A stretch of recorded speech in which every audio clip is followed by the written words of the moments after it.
Hey guys, तो welcome back. आज हम यहाँ बात करेंगे कि बेसिक इलेक्ट्रिकल इंजीनियरिंग जो है ना उसको पूरा डेंट कर देंगे। आज जितने भी यूनिट्स है ना उसमें टोटल 6 यूनिट्स है।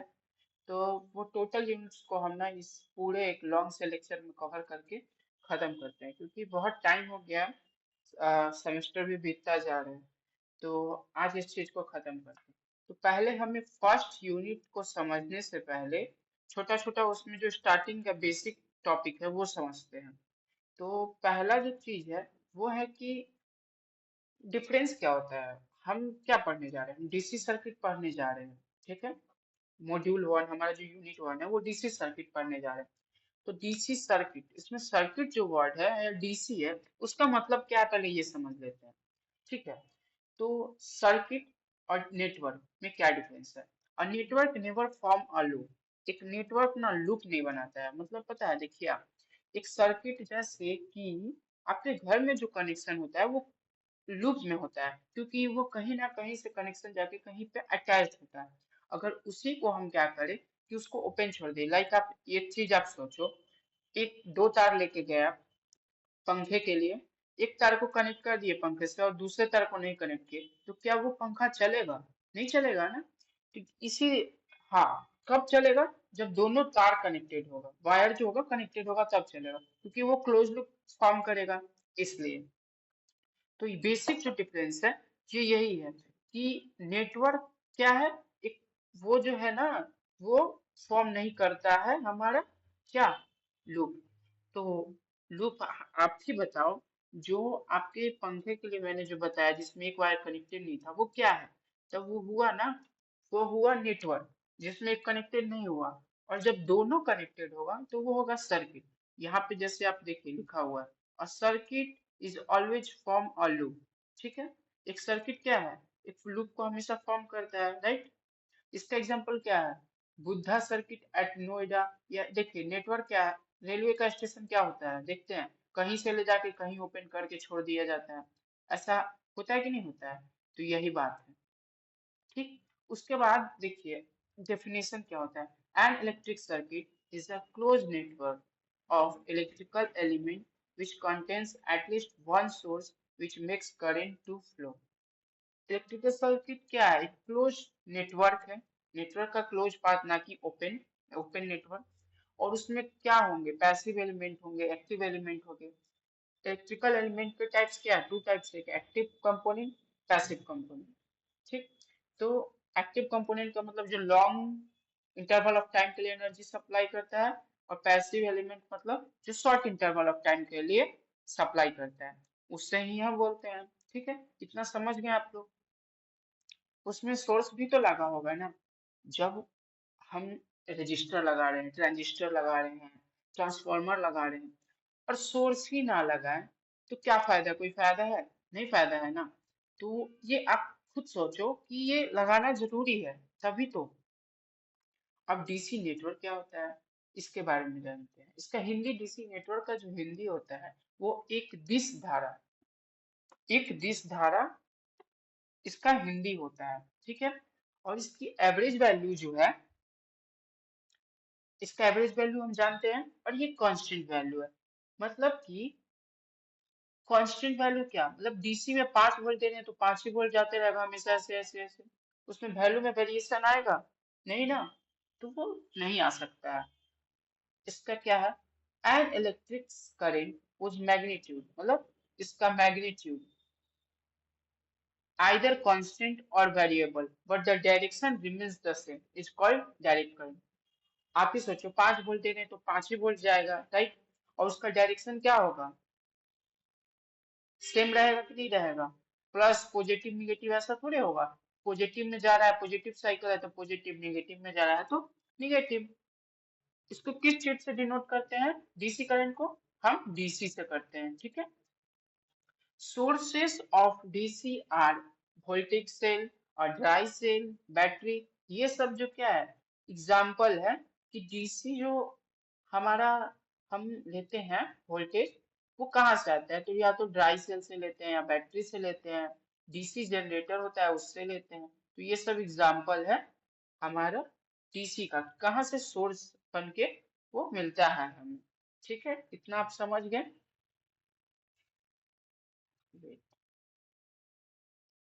डीसी रिपल्सिव शॉक देता है हमें। ठीक है, एसी नहीं, एसी में बहुत ज्यादा आपको करंट लगता है, अगर आप उसको टच करते हैं तो वो आपको बहुत ज्यादा ही शॉक लगेगा। बट वही आपको डीसी लगता है तो शॉक ज्यादा नहीं लगेगा, क्योंकि वो जो क्वांटिटी में भी कम रहता है और रिपल्सिव शॉक होता है वो। ठीक है, डीसी में एनर्जी लॉस ज्यादा होता है विथ रिस्पेक्ट टू एसी। ठीक है, जब लंबे समय के लिए, लॉन्ग ट्रांसमिशन का मतलब पता है आपको, कि देखिए DC energy losses with respect to AC, मतलब डीसी से ज्यादा होता है, डीसी में ज्यादा होता है लॉसेस एनर्जी का एसी से। क्यों? आप सोचो, एक 9 वोल्ट के बैटरी से हम 1 किलोमीटर दूर पहुंचाना चाहेंगे वो 9 वोल्ट, तो क्या पहुंचेगा? लॉस होगा कि नहीं होगा बीच में?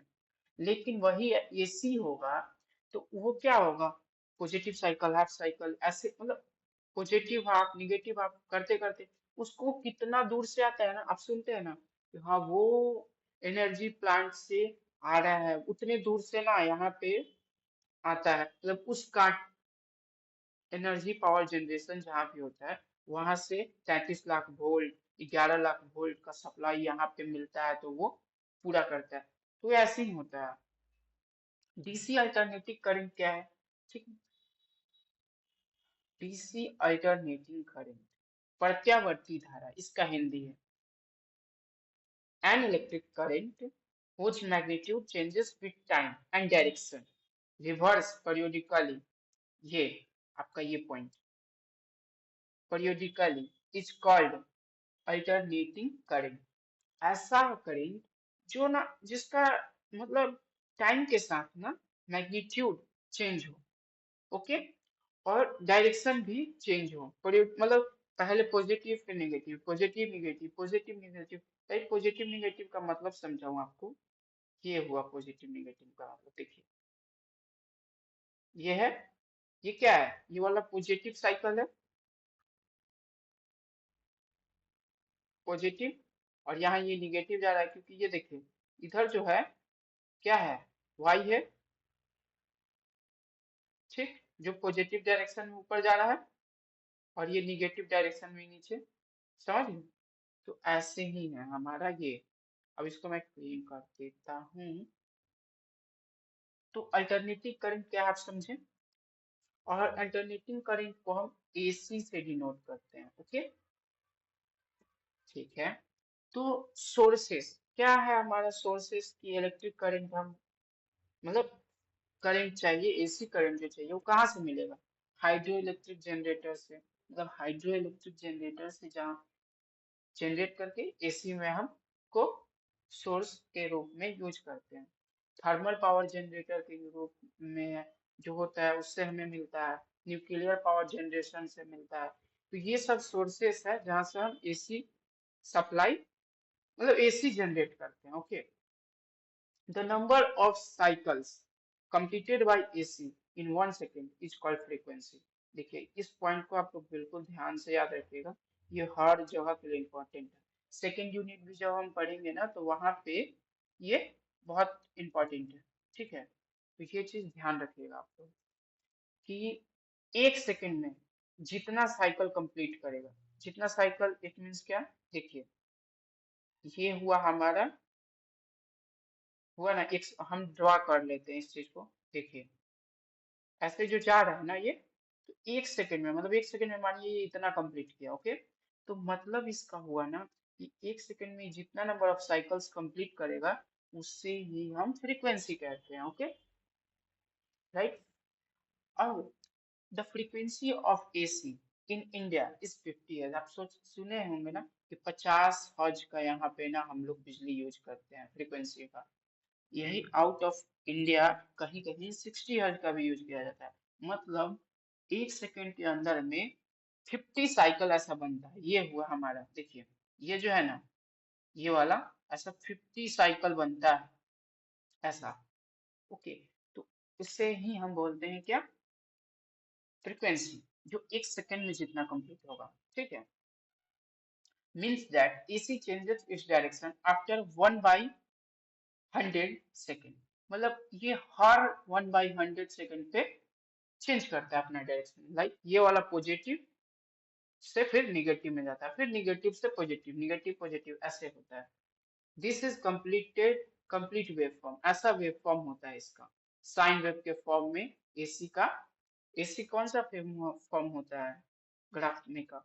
साइनोसोडल वेव होता है ये। ओके, यहाँ करंट का डायरेक्ट 2 टाइम्स चेंज हुआ। करंट जो है डायरेक्ट 2 टाइम्स चेंज हो जाता है। ओके, देख रहे हैं ना, एक पॉजिटिव हमें मिला और एक निगेटिव मिला, राइट। तो अब जो है नीचे हम चलते हैं और बात करते हैं कि डायरेक्ट करंट। ऐसे तो हम लोग जानते हैं ना कि राइट क्या होता है डीसी करंट और एसी करंट, बट अब हम जानते हैं ना कि डीसी करंट और अल्टरनेटिंग करंट में क्या डिफरेंस है। ओके, तो जैसे कि हम लोग को पता है कि यहाँ पे डीसी डीसी का मतलब डायरेक्ट करंट, एसी का मतलब अल्टरनेटिंग करंट। तो हम इसको कैसे पहले हम डिफाइन करेंगे। AC current is stands for, या AC current is defined as, ऐसे कर सकते हैं। ओके, तो डिवाइड द डेफिनेशन, हम इसको the direction of the current reverse periodically, मतलब हर समय समय पे इसका डायरेक्शन चेंज होता है। लाइक एसी में पता ही है आपको, पहले पॉजिटिव फिर निगेटिव, पॉजिटिव निगेटिव ऐसा होता है। लेकिन द डायरेक्शन जो होता है डीसी में वो हमेशा रिमेन सेम रहता है, उसको चेंज ही नहीं होता है। वो जो डायरेक्शन में था उसी डायरेक्शन में रहता है। ठीक है, फिर cause of flow of electron rotating a coil in a uniform magnetic field or rotating a uniform magnetic field within a stationary coil। ये कैसे, मतलब फ्लो कैसे होता है आप भी सोचो, मैं बताता हूँ। जब किसी मैग्नेट में हम इलेक्ट्रिसिटी फ्लो कराएंगे तो क्या होगा, उसमें मैग्नेटिक फील्ड जनरेट होगा, राइट। और जब मैग्नेटिक फील्ड जनरेट होगा तो किसी ना किसी डायरेक्शन से होते हुए हो जाएगा, लाइक नॉर्थ टू साउथ।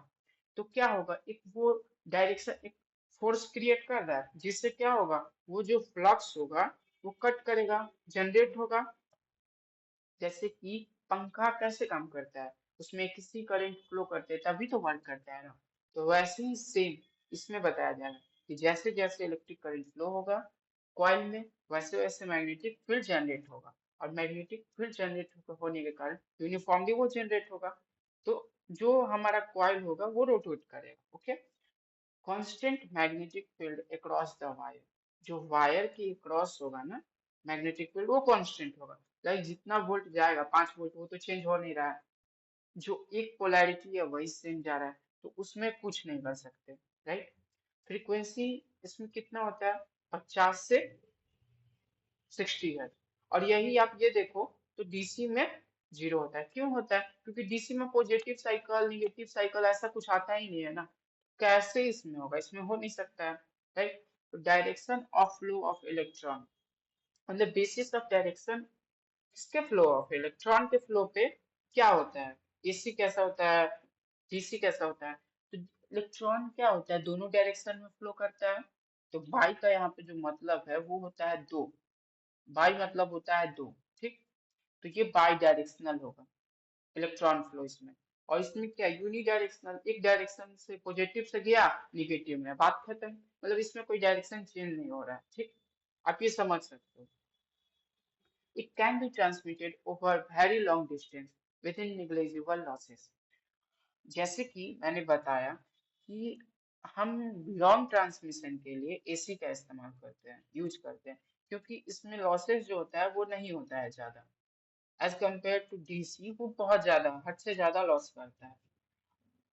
और ये जो है डीसी का सम लॉसेस, इसमें लॉसेस आते ही आते हैं, क्योंकि इतना डिस्टेंस तक ये नहीं भेज सकता है। ओके, समझ गए। कन्वर्टिबल के बेसिस पे ये क्या है, तो easily converted into DC current. ये जो है हमारा एसी करंट है, उसको हम एम्पली रेक्टिफायर का यूज करके हम पहले पल्सेटिंग डीसी में कन्वर्ट कर लेते हैं। उसके बाद हम पल्सेटिंग डीसी में कन्वर्ट करने के बाद फिल्टर लगा के टोटली डीसी में कन्वर्ट कर लेते हैं। और एज इट इज हम डीसी को भी एसी में कन्वर्ट कर सकते हैं, वो इजीली हो जाएगा, बट वो डेंजरस होगा। ठीक है, हमारा AC on the basis of क्या, डेंजरस मतलब हजार्ड लग सकता है कि इसमें ज्यादा करेंट, तो बहुत डेंजरस होता है एसी। एसी जो है ना बहुत डेंजरस है, बट डीसी है वो डेंजरस है बट कम है एज कम्पेयर टू एसी की हम देखें तो। एप्लीकेशन इसके क्या है एसी के, बहुत बड़े बड़े इंडस्ट्री में, फिर से घरेलू में, सब में हम पर्पस के जितने भी अप्लायंसेस, होम अप्लायंसेस है, वो सब में एसी का इस्तेमाल करते हैं। और यही बात करें हम डीसी की, तो electronics equipment like calculator, watches में, ये सब में हम क्या करते हैं, हम इसका इस्तेमाल करते हैं, डीसी का। ओके, तो हमारा जो बेसिक था, एसी क्या होता है, डीसी क्या होता है, उसके बीच में डिफरेंस क्या है, सर्किट क्या है, नेटवर्क क्या है, ये सब हम लोग पढ़ चुके हैं। ठीक है, तो अब हम बात करते हैं कि जो बेसिक इलेक्ट्रिकल कंपोनेंट्स हैं इलेक्ट्रिकल में, उसके बारे में। तो उसमें फर्स्ट नंबर पे जो आता है वो है रजिस्टर। ये एक ऐसा कंपोनेंट होता है, यहाँ पे हिंदी में भी लिखा हुआ है, आप देख सकते हो। ये एक ऐसा कंपोनेंट होता है जो कि करंट का जो फ्लो है ना, उसको रोकता है। ठीक है, मतलब उसको अपोज करता है, जिससे इसका इसलिए हम यूज करते हैं क्योंकि अब तो हर जगह मतलब 10 एम्पियर कहीं करंट जा रहा है, फ्लो हो रहा है। ठीक है, तो 10 एम्पियर ही यूज नहीं ना करना, आगे में हो सकता है आप अपना फोन को चार्ज में लगाना हो, वो 3 एम्पियर ही सपोर्ट करता हो, तो क्या करेंगे, क्या आप उसी में लगा देंगे चार्ज में, नहीं ना। क्योंकि वैसे अगर लगाते हैं आप तो क्या होगा, आपका फोन, हो सकता है आपका फोन में कुछ प्रॉब्लम आ जाए, फोन खराब हो जाए, बैटरी खराब हो सकता है, ब्लास्ट कर जाए, कुछ भी हो सकता है। इसलिए हम रजिस्टर का यूज करते हैं, जिसके हेल्प से चार्जर में रजिस्टर, कैपेसिटर, ट्रांजिस्टर, ट्रांसफार्मर लगे होते हैं, जो हमारे रिक्वायरमेंट के हिसाब से फ्लो कराते हैं करंट को। ठीक है, जितना जरूरत होता है उसको मिनिमाइज मैक्सिमाइज उस अकॉर्डिंग करते रहते हैं वो। ठीक, तो आप समझ गए होंगे कि रजिस्टर का मतलब क्या होता है, रजिस्ट करना, और रजिस्टर का प्रॉपर्टी है रेजिस्टेंस। ओके, तो मैं बताता हूँ कि इसका सिंबल जो है, ये देखिए, ये इसका सिंबल है रजिस्टर का, और इसको डिनोट करते हैं हम आर से, डिनोट करते हैं आर से। इसका यूनिट ओम है रजिस्टर का। ओके, और इसको डिनोट करते हैं हम ओम ऐसे, आप देख सकते हो। ठीक है, a resistor is an electrical component which क्या, फ्लो ऑफ इलेक्ट्रिक करंट। ठीक है, मतलब ये पैसिव एलिमेंट है, मैंने बताया कि पैसिव एलिमेंट वैसा एलिमेंट होता है जो कि शॉर्ट इंटरवल ऑफ टाइम के लिए एनर्जी को स्टोर करता है। तो रेजिस्टर क्या है, शॉर्ट इंटरवल ऑफ टाइम के लिए स्टोर करता है एनर्जी को। Energy it means what, energy is the mixture of voltage and product, product of voltage and current, V into I होता है। ठीक, तो आप आई को ही देखो, क्या कर रहा है, अपोज कर रहा है ये, तो वो छोट स्मॉल इंटरवल ऑफ टाइम के लिए कर रहा है, राइट, इसलिए उसको पैसिव कंपोनेंट बोलते हैं रजिस्टर को। लीनियर, लीनियर एलिमेंट इसलिए है क्योंकि जैसे जैसे इसमें करंट हम बढ़ाते हैं, वैसे वैसे इसकी वैल्यू जो है बढ़ती है। ओके, अब बाइलेटरल का क्या मतलब होता है, बाइलेटरल का मतलब होता है कि आप ये चीज सोचो, हम पोलैरिटी चेंज कर दे, डीसी करंट लगाए हो या एसी करंट लगाए हो, पॉजिटिव को निगेटिव में लगा दे टर्मिनल से रजिस्टर के। रजिस्टर टर्मिनल मीन्स व्हाट, देखिए, ये यहाँ पे जो है इस साइड का, ये इधर ए टर्मिनल हो गया, और इधर जो है ये बी टर्मिनल हो गया। ठीक, तो अब इसके हम टर्मिनल से पॉजिटिव निगेटिव कुछ भी छेड़छाड़ करते हैं, मतलब चेंज इंटरचेंज करते हैं, तो क्या इसके वैल्यू में चेंजमेंट आएगी, जितना रेजिस्टेंस था उतना ही रहेगा या चेंज हो जाएगा, तो इसका मतलब है चेंज नहीं आएगा। इसीलिए हम क्या बोलते हैं, ये बाइलेटरल है। Okay, bilateral device. तो इसको आप जब एक्सप्लेन करेंगे तो आप लिखेंगे it is a passive component, it is a linear component, it is a bilateral component. तो आप समझ गए, तो register is a control of current flow, यहाँ पे दिखाया गया है, आप समझ सकते हो by the formula Ohm's law कि कैसे होता है। देखिए, यहाँ से हम 5 एम्पियर दे रहे हैं, रजिस्टर में कुछ वैल्यू था, ठीक, जिसमें वेरिएशन के कारण हमें आउटपुट करंट जो है 4 ही एम्पियर मिला। तो ये हमारे लिए जब जरूरत जरूरत होगा, लाइक हमें कोई छोटा सा एलईडी बल्ब ग्लो कराना है, जलाना है उसे, ठीक है। तो हम क्या कर सकते हैं उस चीज के लिए? हम करेंगे कि उसको इनपुट में 5 एम्पियर देंगे और आउटपुट इससे 4 एम्पियर लेंगे, राइट। तो ये चीज है, इसके लिए हम रजिस्टर का यूज करते हैं। और रजिस्टर की प्रॉपर्टी क्या होती है? रेजिस्टेंस, मैंने बताया आपको। रजिस्टर की प्रॉपर्टी रेजिस्टेंस होती है, ओके। अब जानते हैं हम कि वोल्टेज और करंट के बीच में क्या रिलेशन है। आप एक चीज समझो मेरी बात, ठीक है। इसके बीच में रिलेशन क्या है ये पहले समझ लेते हैं, ओके। ठीक। तो देखो यहाँ पे वोल्टेज है, ओके। वोल्टेज करंट कैसे डिपेंड करता है? जितना हम वोल्टेज बढ़ाएंगे वैसे वैसे करंट भी बढ़ेगा, राइट। समझ रहे हो ये बात? और करंट कोई भी वायर है उसमें रेजिस्टेंस होता है, तो वोल्टेज कितना होगा? तो जितना उसमें करंट फ्लो कर रहा है और मल्टीप्लीकेशन ऑफ रेजिस्टेंस को हम बोलते हैं V is equal to I R, ohms का होता है, राइट। तो आई क्या हो जाएगा हमारा? आई हो जाएगा V बाई आर, समझ गए? तो current is equal to voltage बटा रेजिस्टेंस, ठीक। और हमारा R जो है, मतलब Z जो है, इम्पीडेंस, इम्पीडेंस डायरेक्टली प्रोपोर्शनल होगा रेजिस्टेंस के, ठीक। तो इतना समझ में आ गया आप सभी को क्या होता है रेजिस्टर, ठीक है। ये देखिए यहाँ पे दिखाया हूं मैं कि ये रेजिस्टेंस कैसे फ्लो कर रहा है, ठीक है। यहाँ से वोल्टेज सप्लाई दे रहे हैं हम, ठीक। करंट है और ये है रेजिस्टर, ठीक। कैसे हो रहा है सब, तो यहाँ से आप समझ जाइए। कौन कौन सा बात करते हैं कि what are the factors that affects resistance of a material? It means ऐसा कौन कौन सा मटेरियल है कि रेजिस्टेंस के वैल्यू को अफेक्ट करता है, ठीक है। तो ये directly proportional to length of material. एक वायर फ्लो कर रहा है, मतलब फ्लो नहीं कर रहा है, एक वायर लगा हुआ है आपके घर में, ठीक है, जिससे आप बॉल जलाते हो, ठीक है। तो अगर उसकी लेंथ को बहुत ज्यादा कर दे, बहुत ज्यादा, तो क्या होगा उसका? उसके रेजिस्टेंस के वैल्यू में वेरिएशन आएगा, राइट। क्योंकि लेंथ बहुत ज्यादा हो गया। आप ही सोचो, एक आपको ना कार वॉश करना है, ओके। आप जो है 3 किलोमीटर दूर से पाइप लगाकर पानी लेके आ रहे हो, ठीक। तो क्या होगा? उसमें प्रेशर ज्यादा होगा, आपके पास जब पानी आएगा तो क्या प्रेशर ज्यादा होगा उस पानी में? नहीं होगा ना, क्योंकि वो बहुत दूर ट्रैवल करके आया है, वो बहुत ज्यादा आपको सह चुका है। तो नहीं ज्यादा होगा उसमें मोशन, और वो बहुत धीरे आएगा। तो इसीलिए वो लेंथ डिपेंड मेटल्स, ओके। तो डायरेक्टली प्रोपोर्शनल है लेंथ के, और इनवर्सली प्रोपोर्शनल होगा एरिया के। अब आप बताओ कि बहुत पतला सा पाइप अगर हो, ठीक, उसमें से बहुत ज्यादा पानी फ्लो कराते हैं तो प्रेशर ज्यादा मिलेगा। और वही थोड़ा सा पानी, 1 लीटर पानी और थोड़े मतलब मोटे जो पाइप हो उससे आप फ्लो कराइए, तो क्या प्रेशर आपको मिलेगा? नहीं मिलेगा ना, राइट। तो वहां पे मैटर कर रहा है ना, जैसे वैसे ही सेम हमारे घर में जो वायर है होता है, उसका अगर क्रॉस सेक्शनल एरिया हम ज्यादा ले लेते हैं वाला, तो क्या होगा? करेंट रेजिस्टेंस उसमें ज्यादा बढ़ेगा, राइट। तो ये सब चीज मैटर करता है। और type of nature of material, मतलब हम कैसा यूज कर रहे हैं, लाइक वो कंडक्टर है या इंसुलेटर तो नहीं ले लिए हम कहीं, या सेमीकंडक्टर मटेरियल तो नहीं हो, तो ये सब पे भी डिपेंड करता है।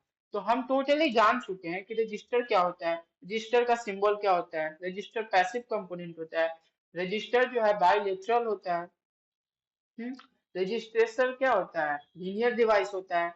तो ये सब के बारे में जान गए। फिर रजिस्टर की फार्मूला क्या होती है वो भी जान गए, ठीक। उसके बाद जेड डायरेक्टली प्रोपोर्शनल होता है आर के, ये भी हम समझ गए। तो रजिस्टर का कौन कौन सा फैक्टर इफेक्ट करता है वो भी हम समझ चुके हैं। तो कोई भी पॉइंट हमारा अब नहीं बचा हुआ है। तो अब हम प्रोसीड करते हैं सेकंड टॉपिक पे, जो है इंडक्टर। इंडक्टर होता क्या है, ओके।